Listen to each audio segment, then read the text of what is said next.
नमस्कार दोस्तों, जय स्पिरिचुअल वर्ल्ड में आपका स्वागत है। हम आज आप लोग के बीच में लाए हैं बुधवार व्रत कथा। सर्वप्रथम बुधवार व्रत विधि समझ लेते हैं। ग्रह शांति तथा सर्व सुखों की इच्छा रखने वालों को बुधवार का व्रत करना चाहिए। इस व्रत में दिन रात में एक ही बार भोजन करना चाहिए। इस व्रत के समय हरी वस्तुओं का उपयोग करना श्रेष्ठतम है। इस व्रत के अंत में शंकर जी की पूजा धूप बेल पत्र आदि से करनी चाहिए। साथ ही बुधवार की कथा सुनकर आरती के बाद प्रसाद लेकर जाना चाहिए। इस व्रत का प्रारंभ शुक्ल पक्ष के प्रथम बुधवार से करें। 21 व्रत रखें। बुधवार के व्रत से बुध ग्रह की शांति तथा धन विद्या और व्यापार में वृद्धि होती है। आइए व्रत कथा की तरफ चलते हैं। एक समय एक व्यक्ति अपनी पत्नी को विदा करवाने के लिए अपनी ससुराल गया।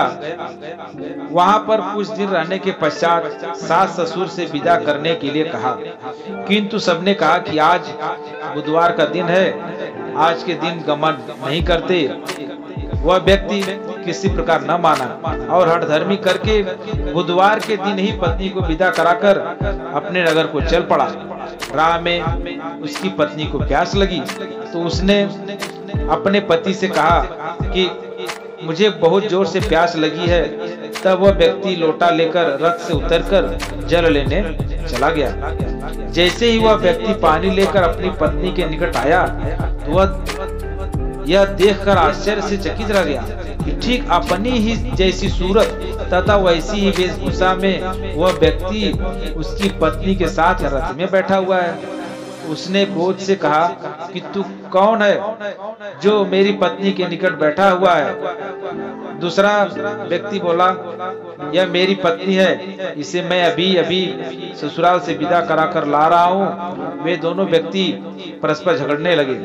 तभी राज्य के सिपाही आकर लोटे वाले व्यक्ति को पकड़ने लगे। स्त्री से पूछा, तुम्हारा असली पति कौन है? तब पत्नी शांत ही रही, क्योंकि दोनों एक जैसे थे। वह किसे अपना असली पति कहे, वह ईश्वर से प्रार्थना करते हुए बोला,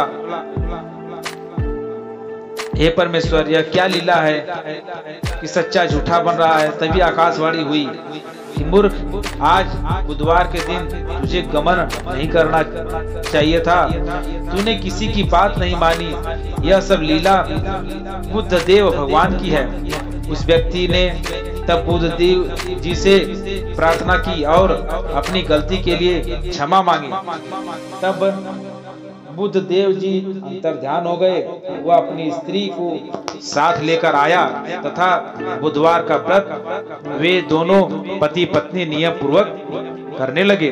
जो व्यक्ति इस कथा को श्रवण करता है तथा सुनाता है, उसको बुधवार के दिन यात्रा करने का कोई दोष नहीं लगता। उसको सर्व प्रकार के सुखों की प्राप्ति होती है। आपको यह कथा कैसी लगी कृपया कमेंट करके जरूर बताएं। चैनल को सब्सक्राइब करना ना भूलें और बेल आइकन जरूर दबाएं। धन्यवाद दोस्तों।